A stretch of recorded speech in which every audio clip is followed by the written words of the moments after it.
Hey guys, Gisela Coach is here, your pet groomer next door, and today we will be talking about how to prevent work-related injuries. As groomers, we often suffer from back pain, some wrist issues, some hearing loss, and sometimes some lung issues. So we can prevent all these injuries if we do things properly, safely, and wisely. He is very excited today.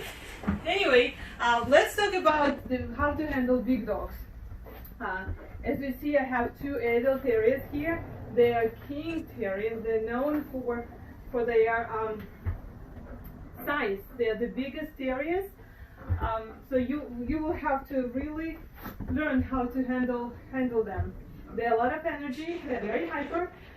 But you can definitely train them and help them make your life easier. Handling the big dogs can be challenging, but it can be done, and it can be done safely. Start early. Sit. Good, puppies. Start early. Train your dogs.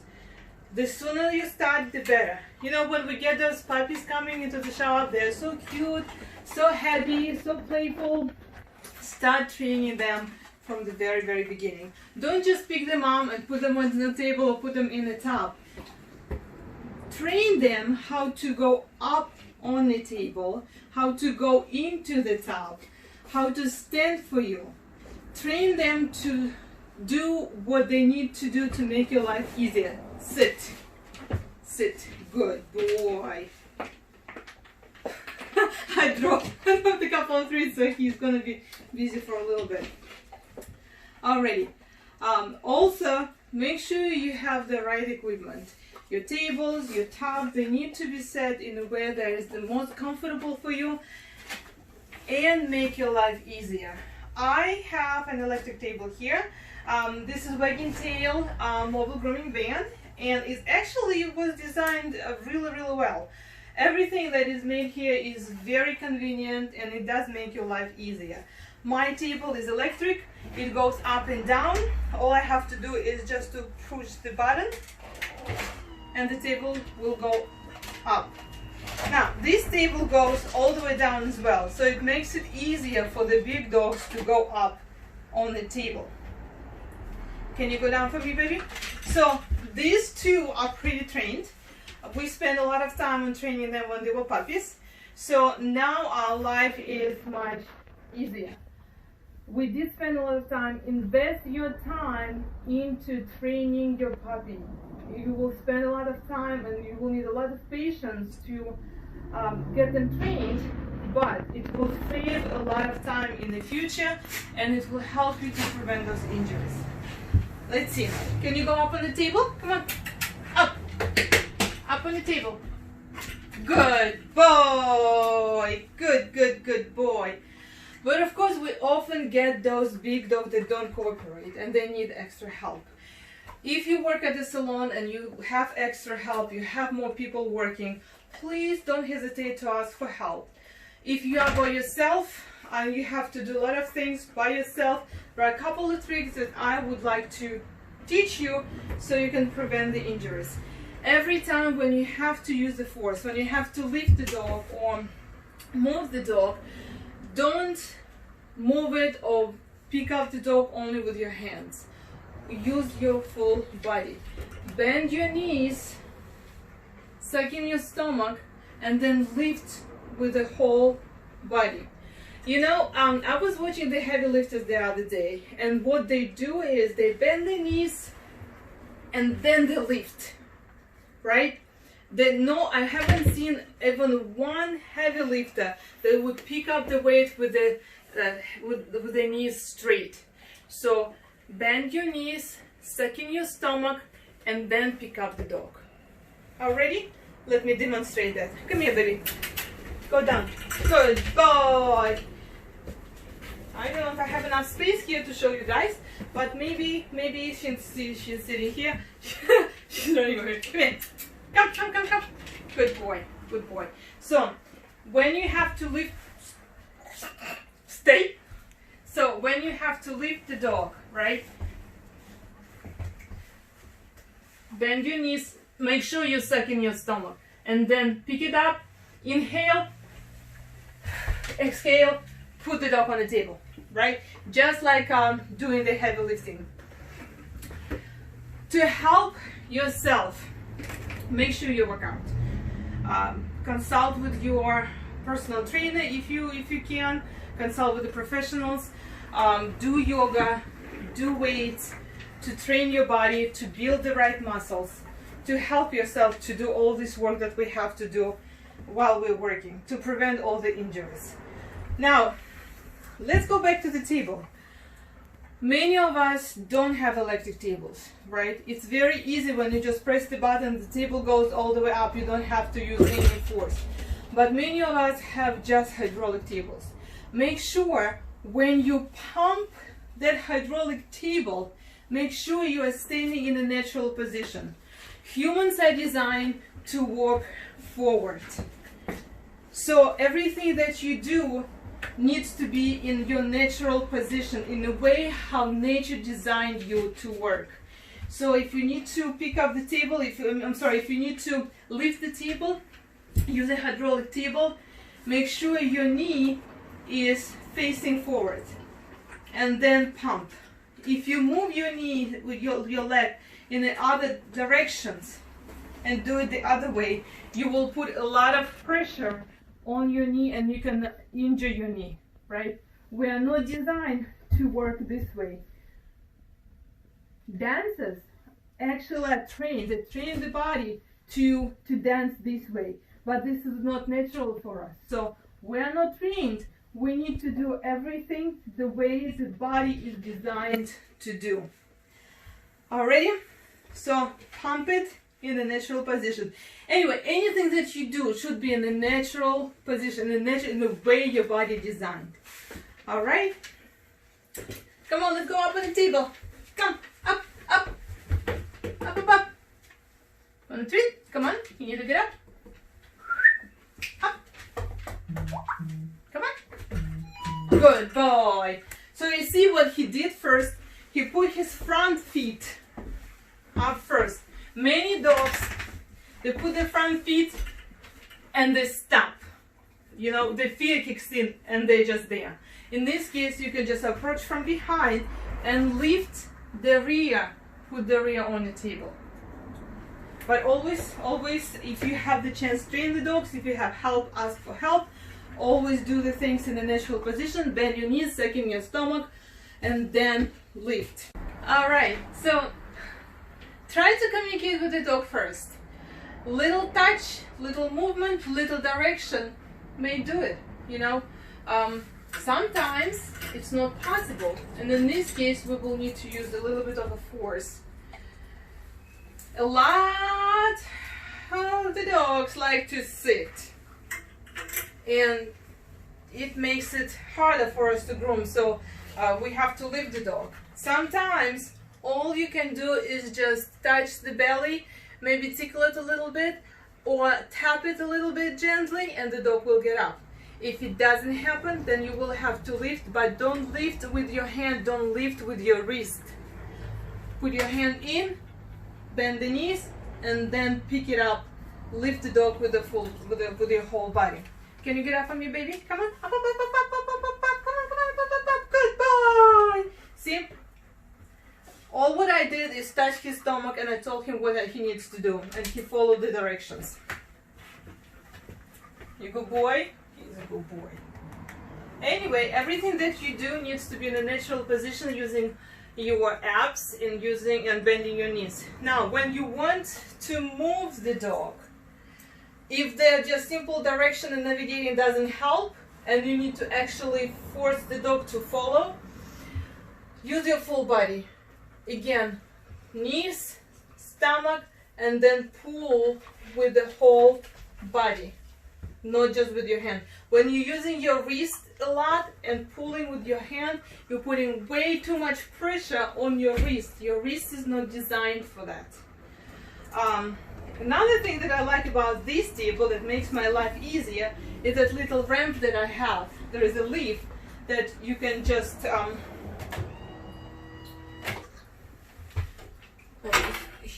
stay. there is like a leaf that extends the table that I can put over the top, and then the dog will go into the top. But of course not all the dogs will go there. So let me redirect the dog.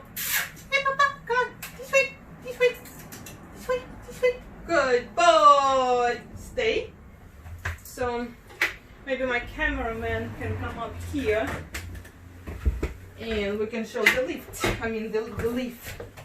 I'm supporting the dog a little bit when I'm lifting my table so he doesn't jump off. Stay, stay. Good boy.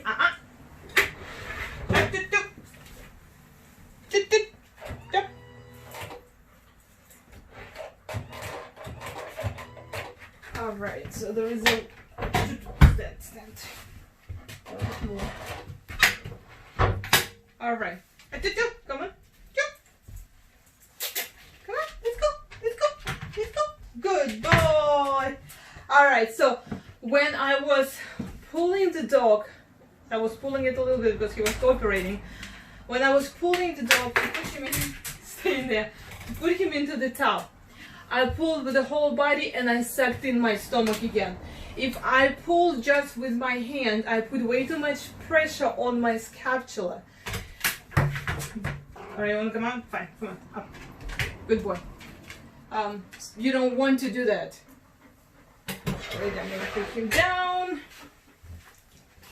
Put him down. Actually, there are bathing towels that you can get that go up and down as well. So something to consider maybe. Alrighty, I'm gonna hook him up. Now, if you want to move the dog, bend your knees, suck your stomach, and then lift. Now, if the dog keeps sitting all the time, and you need to support your dog while you're grooming, don't use your fingers on the belly. Don't press them into the belly. Some dogs are very sensitive, and you can actually bruise the dog with your fingers.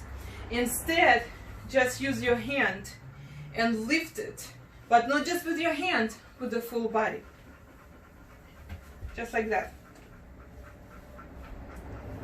All ready? Good boy. All right, so working in the tub. Everything needs to be in the natural position. Your tub should be at the level that is comfortable for you. So you don't have to bend all the way down. If you keep bending all the way down and you're working with your back bended all day long, you're going to put too much weight and tear on your spine. If it's too high, it's not comfortable either. So you are forcing your body to do what it's not supposed to do, and you're putting way too much wear and tear. Like I mentioned before, it's great to get the tops that are electric and go up and down, so you can lift it to the position that is comfortable for you. Right now, she is in a very comfortable position for me. I don't need to bend all the way down, and she is not too high. So this is very comfortable, natural way for me to work. The way I stand, the way I walk, this is the way how I want everything positioned. Already? Now when you have to move the dog from one side to another side, again, suck in your stomach, bend your knees, and then move your dog. Now, before you use any kind of force, communicate with your dog first. Navigate it to the direction where the dog wants to go. Because if you want the dog to go, try this approach first. Very often, the dog will listen to you, listen to your body language, and follow your direction. All right, Porsche, come on, big girl. So, bend your knees, suck in your stomach, navigate your dog where you want to go. Sometimes very light touch will help. That's it. It only took me a couple of very light touches to navigate the dog where I want the dog to go. Of course, there are dogs that are not trained, don't know what you want them to do, or refuse doing what you want them to do. In this case, you need to apply a little bit more power. Don't use just your hands. If if you're using your hands, you put too much pressure on your joints, on your scapula, on your shoulders. Again, use all your body. If it's a big dog, move the whole body with the knees bent, the abs tucked in, and then move the dog. If your dog is sitting a lot, it's not an older dog, and it's cooperative, all you can do is just tap on the belly, maybe even scratch the belly a little bit, and most likely the dog will come up. Of course, it doesn't happen all the time. In case if you have to lift the dog up, do not use just your hands. If you're using your hands only, you're putting way too much pressure on your hands. You will injure your hands. Use your whole body, bend your knees, second your stomach, and then lift the dog. Pretty much everything you do when you have to use power, when you have to lift or move the dog, use your abs, second your stomach, bend your knees, move with the whole body rather than just moving with your hands. Alright, let's jump in. We're gonna wash her, condition her, and we're gonna put her back right back on the table, and we're gonna groom her and go over the clipper work and the scissor work. Couple more things that you guys need to know while you're grooming, what you need to wear to help you to prevent some grooming related injuries. Use a mask. When you're drying the dog, when you're grooming the dog, use your mask. You don't want all this hair to be in your lungs. When you get home, you see how there's a lot of hair embedded in your face or in your hands. Same thing happens with your lungs. You inhale all this hair, dirt, dander, bacteria, whatever is on the dog's skin, you inhale it. So make sure that you use your mask. If you take a look at this AC, right, we only washed one dog, and the AC sucked all their hair. All this hair is right there. This is the lungs of my van. This is what's going to happen to your lungs if you don't wear the mask. All right. To prevent hair loss, use the ear protection to make sure that you keep your hearing for a long time. I like to use a happy hoodie on my dogs as well when I dry the dogs. It gives them more comfort, prevents from the noise. The dogs calmer and they cooperate better, which will make your life easier as well. Alright? Alrighty, clipper work, brushing, and all this good stuff. Again, the dog needs to be at the level that is the most comfortable for you. If the dog is too high, you will have to reach and you will have to put way too much pressure on your shoulder. If the dog is too low, you will have to reach bending down, and you will put a lot of pressure on your back. So the dog should be at the level that is comfortable for you. It shouldn't be too close. If it's too close, it's not natural for you either, and you also will lose control while you're grooming, the control of handling the tools. Can you get up, sweetheart? Good boy. Alrighty, let me move you so you can see. I'm going to lower him a little bit because I think he's a little bit too high up for me. When you're using your tools, try to not bend your hand. Of course, it is very difficult in some places. In some places you have to maneuver and you have to bend your wrist. But you don't need to do it all the time, and the less you bend your wrist, the better it will be. So when you brush the dog, make sure your wrist is stable, your hand is stable. And you see how I'm moving the whole body? I'm not bending my wrist like this.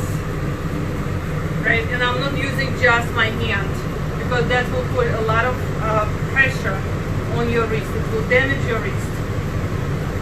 So this is the way how you would brush the dog. If you have to brush up,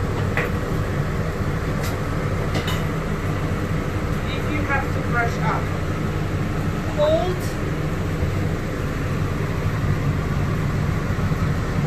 the brush this way. Do not hold it on by the handle. You have less control by holding it by the handle. And brush up. Let me bring it up a little bit. Again, I'm brushing it up with the whole hand. I'm not bending my wrist. And if I have to reach other parts of the body, I'm gonna move with my whole body,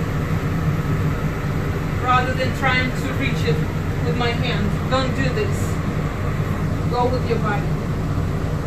Alrighty? Same thing with your clippers. Everything that you do, whether you're scissoring, clipping, or brushing, try to not bend your wrist. Use the equipment that is comfortable and light. Stay, stay. Good boy. So, when you use the clipper, make sure you don't bend your wrist either. Try not to do this.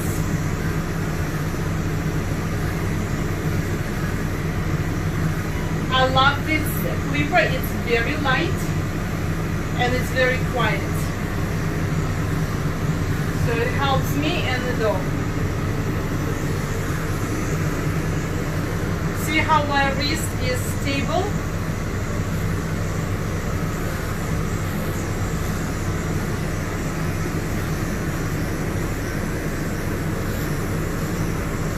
So that's the trick. Same thing with your scissors. When you use your scissors, I'm gonna move up here so you can see. When you use the scissors, don't use your wrist.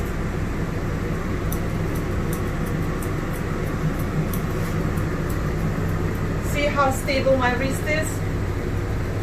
That's what you need to do. Now,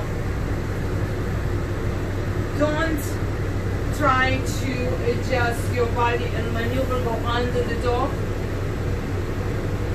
Pick up, lift the table if you need to go under, or lower your table if your dog needs to be lower.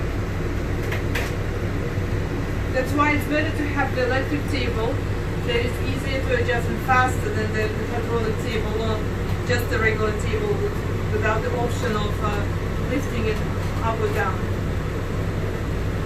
Alright, that's about it for today. I hope that helps you. I'll see you next time. And next time we'll talk about how to not to be broke. So this episode is about how not to be broke or broken in our industry. We were concentrating on how not to be broken and not to break our body while we're making money. Next time we'll talk about the money and how not to be broken.